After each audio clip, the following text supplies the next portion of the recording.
지난번 시간 이어서 10장 시작하도록 하겠습니다. 자, 우리 지난번 시간에는 막을 둘러싸고 이온들이 서로 이동하는 경우가 어떻게 제어되느냐, 또 그것들이 어떤 질병과 연관이 있느냐, 또 어떤 약물이 막아주느냐를 봤어요. 근데 지난번 시간 우리가 이야기했던 것은 막을 중심으로 해서 하나 이온이 나가면은 하나 이온은 다시 반대로 들어오겠다든지 서로 왔다 갔다 하는, 서로 교류하는 이런 형태였어요. 근데 지금 이제 280페이지에서부터 시작될 10-7 동반 수송 체계는 말 그대로 동반 같이 일어난다는 것이에요. 이온이 들어올 때 뭔가 같이 들어온다는 그런 개념입니다. 자, 교과서 내용을 한번 보도록 하겠습니다. 에너지를 얻기 위해서 ATP 가수분해에 직접적으로 의존하지 않고 간접적으로 사용하는 다른 종류의 능도 수송이 존재하는데요. 이것은 앞서 설명된 ATP 의존성 이온 펌프들은 큰 이온 농도 기울기를 생성할 수 있죠. 이러한 이온 농도 기울기들은 평형 상태와는 달라지는 거예요. 그러니까 단순하게 확산에 의해서 똑같은 농도를 유지하는 게 아니라는 거죠. 따라서 이것들은 자유에너지원으로서 사용할 수가 없는 거예요. 그 다음에 소장의 나트륨 글루코스 동반 수송 체계 옆에 있는 그림 10-33을 보여주고 있는 그림인데 그림을 한번 봐주기 바랍니다. 자, 이 그림을 보게 되면 이 그림의 위쪽은 소장의 내강이에요. 작은 창자의 안쪽이란 말이죠. 그럼 창자에 이런 이제 에피셀러 셀들이 쫙 있겠죠. 근데 그 세포들을 가운데 그림을 보여주고 있고, 그럼 소장에서 다양한 이제 소화된 음식물들이 흡수되면은 그것을 어디로 이동합니까? 모세혈관을 따라서 이제 혈액을 통해서 이동하겠죠. 그 과정을 보여주는 거예요. 예를 들어서 소장에서 이제 우리가 식사를 했다. 그럼 식사 안에 포함되어 있는 글루코스라든지 NaCl 이런 것들이 많이 들어가 있겠죠. 그럼 그것들이 분해가 다 될 거예요. 분해가 되면 그것이 이제 우리가 흡수가 될 거 아닙니까? 흡수되는 과정을 보여주고 있는데 그 중에서 NA와 글루코스만 보여주고 있는 거예요. 소장 상피에 있는 정단막 부분에서는 NA와 글루코스를 동시에 업테이크할 수 있는 수송체, 이게 이제 NA 글루코스 공동 수송체예요. 그 공동 수송체에 의해서 NA와 글루코스가 들어오게 됩니다. 자, 그러면은 여러분 생각해 보세요. 이 과정이 계속 일어나게 되면은 소장 상피에는 글루코스가 넘칠 거예요. 소장의 내강에 글루코스가 일부 남아 있더라도 그걸 다시 다 흡수를 해야 되겠죠. 농도 역행하게 돼서 이것들이 계속 흡수하는 거예요. 자, 그 다음에 글루코스하고 NA가 같이 들어왔다. 그러면은 들어온 NA와 글루코스는 어떻게 됩니까? 글루코스는 글루트2라고 하는 수성 단백질에 의해서 다시 빠져나가요. 어디로? 혈액으로. 그 다음 NA는 다른 경우죠. NAK-ATPase, 지난번 시간에 언급했던 NAK-ATPase에 의해서 NA는 빠져나갑니다. 지금 여기서 K는 생각하지 말고 NA만 우리가 생각해 주기 바랍니다. 교과서 내용은요. 자, 이온 기울기가 낮은, 자, 장내에서는 이온 기울기가 글루코스 낮겠죠. 왜? 자꾸 흡수하기 때문에. 그렇지만 이제 소화에 의해서 자꾸 만들어질 거예요. 그에 비해서 상피세포 안에는 글루코스의 농도가 높겠죠. 왜? 자꾸 흡수하니까. 그럼 글루코스는 또다시 또 빠져나가기는 빠져나갑니다만 일시적인 흡수를 하기 때문에 상대적으로 높다는 이야기예요. 그래서 이러한 글루코스 수송 촉진에 쓰이는 이런 예가 바로 동반수송 체계의 예입니다. 각 글루코스 분자의 장 내강에서 상피세포 안으로의 비선호적인 수송, 즉 농도에 역행하는 부분이죠. 이것은 우리 비선호적인 부분. 동시에 같은 방향으로 일어나는 NA의 선호적인 수송과 짝지어진다. 왜 그러냐면 NA는 농도가 항상 안쪽이 늘 낮아요. 그 이유는 NA가 들어오자마자 NAK-ATPase에서 늘 빠져나갑니다. 이제 그렇게 생각하면 되겠고요. 그래서 이건 선호적인 과정이죠. 그래서 NA 기울기는 세포의 ATP 의존성인 이런 NAK 펌프에 의해서 유지되기 때문에 NA는 항상 분자량이 낮은 상황으로 존재한다는 거죠. 그래서 선호적인 반응이다. 어디서? 장내 소장상피세포에서. 그래서 글루코스는 지속적으로 글루코스 농도 기울기를 거스르면서 비선호적으로 동반 수송이 되기 때문에 수송을 할 수가 있다는 거예요. 자, 피그리즘들 다시 한번 봅시다. 나트륨 칼슘 펌프와 같이 나트륨 글루코스 동반 수송 채널은 두 가지의 구조 상태인 것으로 추정된다. 하나는 세포 바깥쪽으로만, 다른 하나는 세포 안쪽으로만 열려 있다. 이제 위에 이제 20피그 22에 해가 되겠고요. 안쪽에서 바깥쪽으로 나트륨 기울기는 비선호적인 글루코스 수송 운동을 촉진한다. 즉 NAK의 ATPase에 의해서 NA가 자꾸 빠져나가기 때문에 세포 안에는 NA 농도가 낮아지게 되겠죠. 그럼 소장의 내강 상피에 있는 NA가 선호적인 방향으로 이동해 들어온다는 거예요. 선호적인 방향으로 이동해 들어오면서 뭘 같이 데리고 들어온다? 글루코스를 같이 데리고 들어온다는 겁니다. 자, 표 10-7, 거기 보면 일부 동반 수송 체계를 보여주고 있는데요. 자, 그 그림에서 봤듯이, 알 수 있듯이, 많은 분자들이 수송될 때 이것처럼 NA를 사용합니다. 물론 이콜라이 대장균 같은 경우에 락토스 같은 것들을 받아들일 때는 H+를 동반 수송을 통해서 들어와요. 락토스 같은 경우에 이콜라이의 에너지원으로서 굉장히 선호하는 이런 분자며 이것들은 우리 몸에서 인간에서 볼 수 있는 방법과는 조금 더 다른 이런 그 수송 체계를 가지고 있다는 것을 보여주고 있는 예가 되겠습니다. 이것들은 이제 우리가 앞에서 봤던 거와 이런 것들은 지금 우리 비록 이것도 글루코스지만은 그래도 상대적으로 크기가 작은 거예요. 그렇죠? 그래서 이 81페이지 상단부에 설명한 거, 이거보다 더 큰 것들은 우리가 엔도사이토시스나 다른 방법을 통해서 들어온다는 것을 간단하게 이야기하고 있고요. 10-8 쪽으로 갑니다. 자, 흥분성막 활동 전이 신경 전달로 넘어갑니다. 막들이 이온 수송 조절을 통해 가지는 매우 다양한 특징들을 보여주는 예를 한번 살펴보자. 이렇게 시작하네요. 동물 내에 있는 신경 자극, 전도, 자, 전도, 우리 전달이라는 표현을 안 쓰죠. 전도, 전기적인 어떤 신호의 전달이라는 뜻이에요. 전도, 물질로 우리가 뭐 이동하는 경우에는 전달이라는 표현을 쓰겠고요. 이건 중요한 과정이긴 하나 매우 간단한 물리적 원칙들에 의해서 일어납니다. 자, 이런 것은 우리가 신경세포, 뉴런, 우리가 오른쪽에 있는 그림, 대표적인 이제 우리가 뉴런, 신경세포를 그림을 그리라 그러면 이제 이런 식으로 그림 표현을 많이 하죠.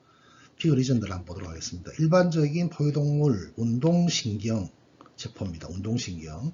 자, 운동신경. 결국은 체성신경계죠. 체성신경계. 한 개의 큰 뉴런으로 구성되어 있습니다. 자, 이런 세포는 신경 자극들을 체성이니까, 운동이니까 근육에 전달하겠죠. 자, 위에 있는 그림을 볼까요? 세포체 부분이 보이고 있네요. 세포체에 한 핵이 있고, 이런 세포들이 필요한 여러 가지 물질들을 만들어내는 이런 기기적인 역할들을 한다는 것을 우리 교과서에 설명하고 있고요.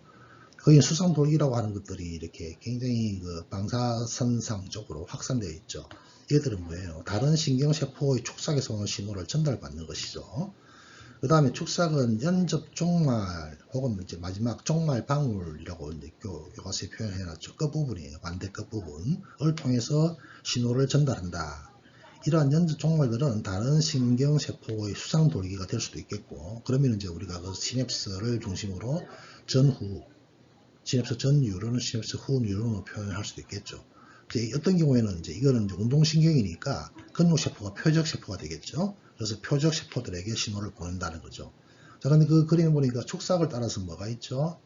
슈반세포라는 것이 둘러싸서 미엘린 수초를 만들죠. 이 전련체 역할을 하고 있고 그 사이사이를 랑베르 결절이다 이렇게 표현하죠. 그래서 이런 수초가 제대로 형성이 되지 않을 경우에 신경 전달 자극이 문제가 생길 수가 있고, 특히 이게 이제 말초 부분에 이런 슈반세포들이 제 기능을 하지 못할 때 우리가 말초신경 병증이 생기게 됩니다. 심각하게 되면 우리가 다리 아래쪽에 신경계가 전혀 작동하지 않을 수도 있는 그런 극한적인 상황에 도달할 수도 있어요.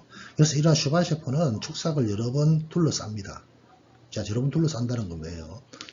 하나의 세포가 이 막을 막 둘러싼다 생각해 보십시오. 한번 쌀 때마다 슈반세포가 가지고 있는 세포막이 두 번 만들어지는 거죠. 자, 세포막은 뭐예요? 소수성이에요. 그러다 보니 이거는 아주 강력한 전련체 역할을 하는 거죠. 그래서 단열성, 미엘린초 이렇게 표현합니다만은 교과서에서는 그 사이사이에 랑베르 결절이다 이렇게 표현하고 있고, 자, 그 그림을 보면 축삭이 시작되는 부분, 세포체에서 축삭이 시작되는 부분, 화살표가 두 개가 쫙 내려가는 부분, 이걸 우리가 축삭 둔덕 혹은 축삭 언덕 이렇게 이야기를 하죠. 자, 다시 교과서를 봅니다. 신경세포들은 실로 놀라운 세포들이며 특별한 요구를 충족시켜야 한다. 특별한 요구라고 하는 것은 이제 전기적인 자극을 의미하는 거예요. 비교적 근 거리상에 걸쳐서 신경 자극들을 큰 손실 없이 빠르게 전도해야 한다. 예를 들어서 머리 끝에서부터 발끝까지 행동이나 생각이 수행이 되기 위해서 1000분의 1초 정도 단위로 이것들이 전도된다. 신경전도는 전선에서와 같이 전자의 흐름에 의한 것이 아니고요. 막 표면에서 일어나는 전위들의 파동 차이에 의해서 일어나는 것이다. 이런 차이점이 있네요. 자, 휴지전이라고 하는 거 봅시다. 휴지전은 뭐예요?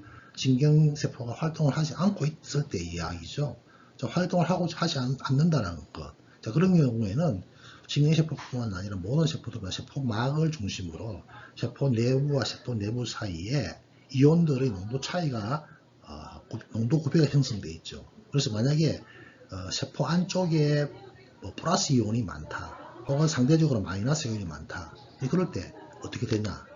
예를 들어서 뭐 NA를 하나만 들어봅시다. NA가 세포 안에 보다도 세포 밖에 많다. 그러면은 NA 입장으로 봐서는 세포 안쪽이 전기가 마이너스 전기가 되겠죠.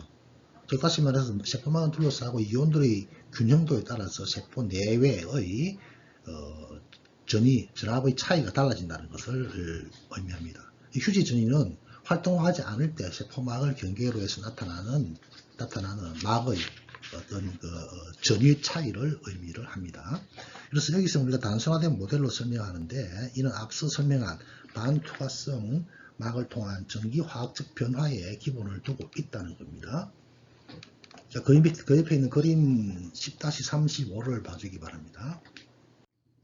자, 이 그림을 보게 되면 막전이, 세로축이 막전이에요. 근데 타임 제로 부분, 활동을 하지 않을 부분이에요.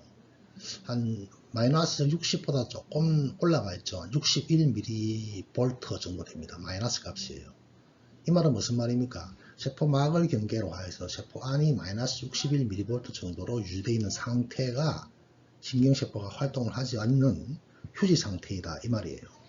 자, 그런데 어떤 자극이 왔어요. 그 자극이 오게 되면 신경세포는 정기적인 전위 차이를 형성해야 되기 때문에, 그 자극이 오게 되면 결국은 이온들의 전유가, 이온들의 수송이 달라질 거예요.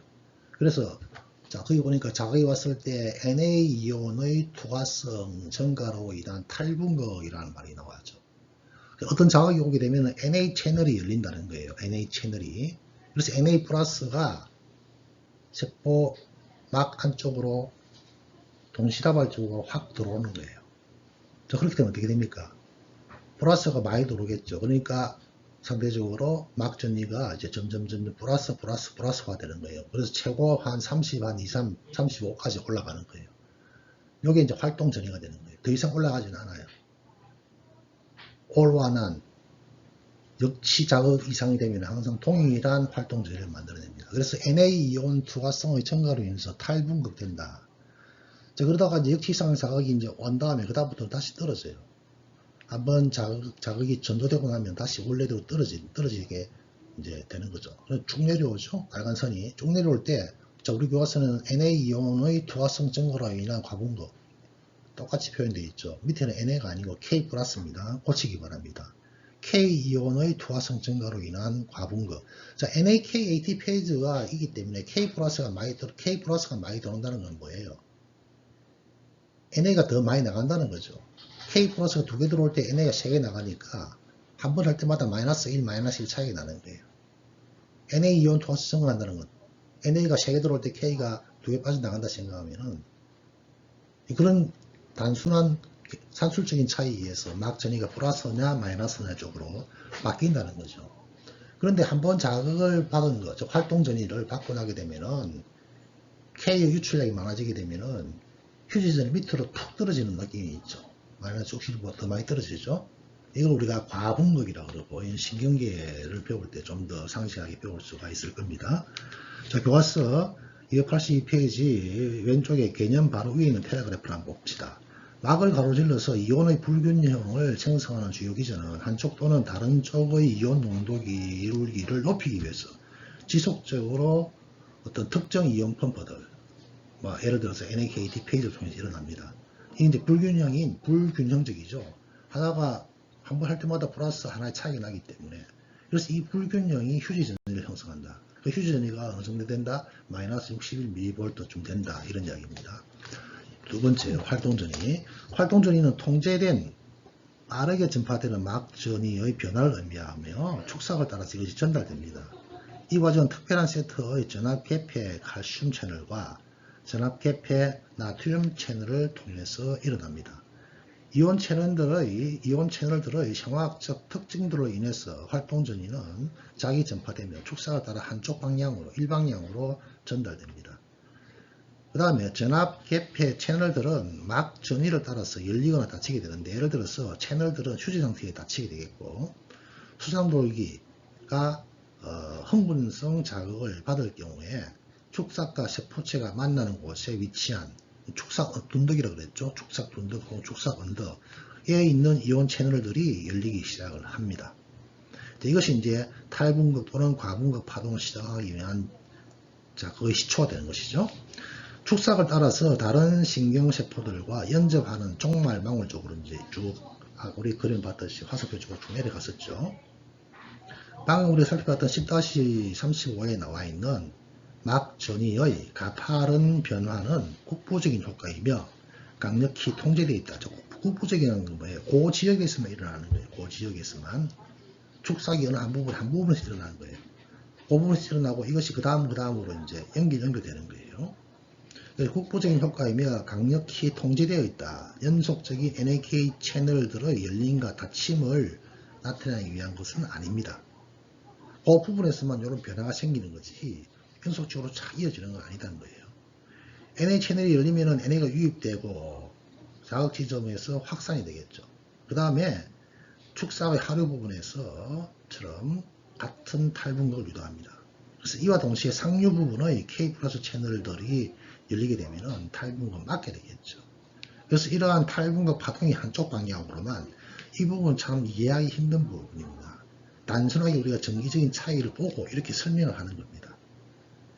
그래서 결론적으로는 말단부, 쪽말망울 쪽으로 이제 이동해 가는 모습을 이렇게 설명을 하는 겁니다. 물론 빠르게 이동하고요. 축삭을 따라서 전도되는 속도는 한 정도의 속도다.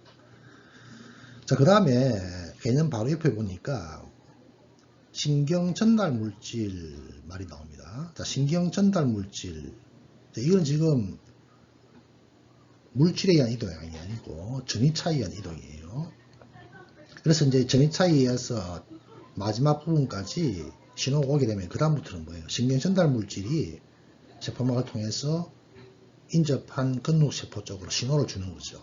그걸 우리 신경 전달 물질이라 그러고, 간단히 말해서 연접 부위에 있는 연접한 신경세포에 활동전이가 도착을 하게 됐다 생각합시다. 더 이상 이제 전도가 될 상황은 아니죠. 끝났으니까.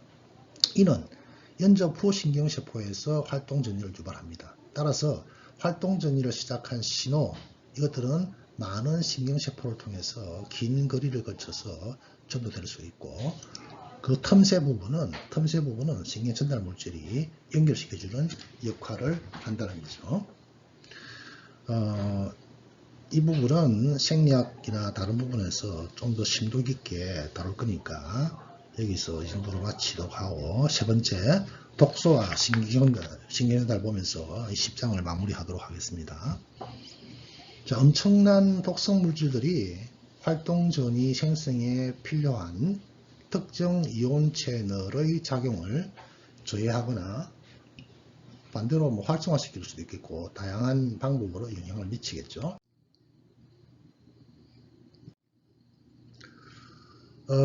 예를 들어서 이제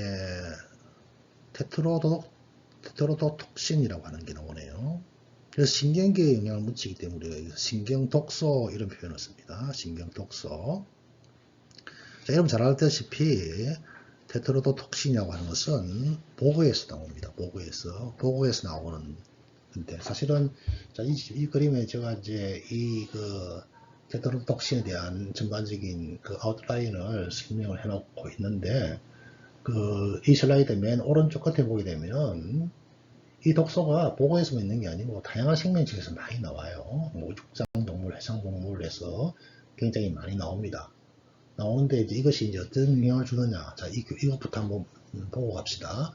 신경독소의 일종이라 그랬어요. 어떤 역할을 하느냐. 전압 개폐성 나트륨 이온 통로에 결합하네요. 나트륨 이온 통로에 결합합니다. 그래서 나트륨 이온 통로에 결합하여서 나트륨 이온을 통과하는 것을 막아줍니다. 자, 자, 우리 여러분들 앞에서 활동전이, 자, 요 앞에 슬라이드에서 활동전이와 관계되는 것들을 제가 부가적으로 또 수술해놓은 부분은 여러분들 꼭 한번 읽어보기 바랍니다. 자, 활동전이가 나타나기 위해서는 NA가 어떻게 됐었어요? NA 이온의 투하성이 증가돼야 되었어요. 탈분국이 돼야지만 활동전이가 형성이 되겠죠. 그럼 NA가 들어오지 않으면 활동전이가 안 되는 거예요. 그럼 신경계가 더 이상 작동을 하지 않는다는 거죠. 흥분이 생기지 않는다는 거예요. 그래서 지금 우리 교과서에 말하는 이러한 테트로톡신은 보고를 포함한 이런 책량에서 나온 도구의 성분입니다. 뭐 이름 이렇게 되어 있고요. 자, 그러나 실제로 이 독소 테트로톡신은 의류 자체에서 만들어지는 게 아니에요. 이것들은 이제 여러 가지 다른 종류의 박테리아나 세균들에 의해서 감염된 의류, 또 의류에 공생하는 다양한 종류의 박테리아에 의해서 만들어지는 것입니다. 그래서 여러분들이 사실은 이 보고 같은 경우에는 보고 요리를 하시는 분은 이 독을 제거할 수 있는 능력, 그런 자격증이 있어야지만이 보고 요리를 할 수 있는 자격이 주어지죠. 그런데 이제 보고 요리를 할 때 주로 이제 그 칼로 이렇게 뭐 독성 부분을 내장이라든지 장기 부분, 내장 부분이 이렇게 많이 들어가 있는데 그 부분을 다 제거를 합니다. 근데 일부 이제 회를 뜰 때 잘못하게 되면은 이 칼이나 이런 데 묻어 있는 것들이 회에 약간 묻을 수가 있어요. 그래서 보고회를 좋아하시는 분들은 가끔 보면은 보고회를 맛있게 드시고 나면은 혀끝이 약간 얼얼한 이런 느낌을 받을 때가 있어요. 또 그런 맛에 먹는 사람들도 있어요. 그래서 이제 이런 독이 완전히 제거가 되지 않았다는 거죠. 자, 결론적으로 맨 밑에 보게 되면 이런 테트톡신 같은 이런 신경 독소는요, 신경세포의 막에 위치한 전화개폐성 나트륨 이온 통로에 결합함으로써 나트륨 이온의 통과를 차단합니다. 그래서 뭘 만들어지지 못하게 한다? 활동전이의 생성을 억제합니다. 신경계를 갖다가 아주 무디게 만들어버려요. 자, 거기 보니까 이 그림은 두 개의 뉴런을 이제 그림을 보여주고 있죠. 두 개의 뉴런 그림을 보여주고 있어요. 그래서 예를 들어서 어떤 신호가 왔다. 그럼 그 신호에 의해서 그 신호를 받기 위해서 NA가 막 들어오겠죠, 그죠? NA가 막 들어오게 되면은 그게 볼테이지 게이티드 칼슘이라는 게 있죠. 또 볼테이지 게이티드 소듐이라고 하는 게 있는데, 자, 이런 텀에 볼테이지 게이티드 소듐, 즉 나트륨 NA, 그 소듐 NA를 세포 안으로 이동시켜주는 이런 채널이 오픈돼야 되는데 이것이 이제 오픈이 안 되게 되는 거예요. 그러다 보니까 그 다음에 연속적으로 나타나는 뭐 칼슘 이동이나 혹은 뉴로트랜스미터 같은 것들이 시냅스 쪽으로 전달되지 않죠. 그러면은 당연히 리셉터가 작동을 하지 않겠죠. 그럼 이 액션 포텐셜이 더 이상 전달이 되지 않는 거예요. 그래서 신경세포의 활동전이의 생성이 차단되는 것을 유발한다 이런 이야기입니다. 다시 교과서로 갑시다. 그래, 이런 방금 제가 테트톡신 이야기 했고요. 뭐 전문 요리사는 독소를 제거하는 교육을 받아야 된다 이런 말이 있고, 방금 우리 슬라이드에서 언급했듯이 NA 채널에 결합하여서 이온 수송을 막는다 이런 말이고요. 또 우리가 적조 같은 게 항상 나올 때마다 사회적인 문제가 되죠, 그죠? 적조를 발생시키는 조류, 와편모조류라 그러는데요. 이것은 그 안에는 섹시톡신이라고 하는 것이 나옵니다. 뭐 섹시톡신 비슷한 노래 제목도 있지만은요. 그래서 우리가 적조가 생겼을 때 해조류 같은 거 먹으면 안 되는 이유가 바로 이거예요. 자, 적조가 막 생기면은 이제 조개류나 이런 것들, 어패류들이 이 적조를 이제 섭취하겠죠, 그죠? 그래서 조개가 이러한 그 독성이 있는 조류를 이제 섭취하게 되는 것이죠. 그러면 그 사람이 어떻게 돼요? 결국 먹게 되는 거예요. 물론 이게 이제 열을 가하거나 그러면은 이 현상이 안 생깁니다. 적조가 생길 때 그 해산물, 특히 이제 폐조류 이런 것들을 먹지 못하게 하는 이유가 바로 이것 때문에 생기는 거죠. 결국 사람이 여하튼 간에 사람에게 전달이 되겠죠. 그래서 가장 독성이 강한 물질로 알려진 이러한 두 독소들 이런 것들은 신경계 내에서 필수적인 공격한다. 이 말은 액션 포텐셜을 생성하지 못하게 한다 이런 이야기입니다. 그래서 결국은 심할 경우에 이제 죽음에 이를 수도 있다는 이야기고요. 그 다음에 세 번째로 독성이 강한 물질이 베타트리틴이라고 하는 것이 있는데요. 이 식물에서 나타나는 것입니다. 식물에서 백합류라고 하는 꽃에서 나타나는 것인데 이 독소 또한 뭘 막는다? MA 채널과 결합합니다. 그래서 MA 채널을 열리지 못하게 하는 이런 현상이 생기죠. 결국 이제 MA 채널이 닫힌다는 것은 기본적으로 액션 포텐셜을 못 만들어낸다. 그 말은 뭐예요? 신경계가 더 이상 제 역할을 하지 못한다. 신경계 제 역할을 하지 못하면 그것이 이제 빨리 제거되어서 회복이 되면 괜찮겠지만은 이게 지속적으로 되게 되면 신경세포뿐 아니라 다른 뭐 근육세포나 이런 데도 이놈들이 다 작동을 하겠죠. 특히 이제 근육세포에서 이것들이 작동하게 되면 칼슘 채널이 망가지게 돼요. 칼슘 채널이 망가지게 되면은 근육의 수축과 이완이 되지 않겠죠. 그러면 이제 심장에도 이상이 생길 수가 있겠고 아주 위급한 상황이 될 수도 있을 겁니다. 진도는 얼마 안 나갔는데 또 시간이 다 된 것 같습니다. 자, 이걸로 해서 10장을 마치고 다음 시간에 11장을 시작하도록 하겠습니다. 수고하셨습니다.